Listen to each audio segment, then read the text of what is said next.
بسم الله الرحمن الرحیم حامد و مصلی. محترمینو، یو محترم ورور دا پوښتنه کړې ده چې اخترۍ قرباني دا پر څنګه چا باندې واجب ده چې څومره مال ولري. محترمینو عزتمنو، قرباني پر هر هغه عاقل بالغ موقم مسلمان، عاقل وی لیونی نه وي، بالغ وی کشنی نه وي، موقم وی مسافر نه وي، مسلمان وی کافر نه وي. نارینه او زنانه باندې واجب ده چې هغه د نصاب مالک وي یا د هغه په ملکیت کې د ضرورت څخه زیات دومره سامان وي چې د هغه قیمت د 50 تولې سپینو زرو ته ورسیږي. یعنی د 50 تولې سپینو زرو چې څومره قیمت دی د هغه قیمت ته برابر شي. د 50 تولې سپین زر هغه د هر علاقې خپل نصاب.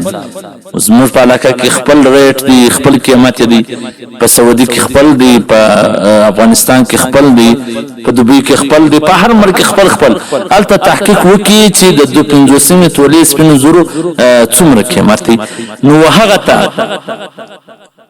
د ضرورت څخه زیات سامان، مثلا یو مکان لري د اوسېدو لپاره، داغه علاوه نور مکانونه هم لري، نور جایدادونه هم لري، یا د ضرورت څخه زیات د کور سامانونه، نو دا ټول به شمارل کیږي.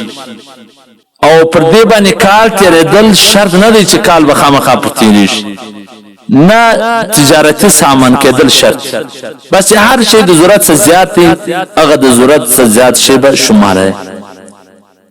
یعنی د ضروري سواری څخه علاوه، ضروري موټر څخه علاوه نور زیاتو موټران هم لري، ضروري کور څخه علاوه چې د کې وسیج دغه څخه علاوه نور زیاتو کورونه هم لري، دا به ټول شمارل کیږي.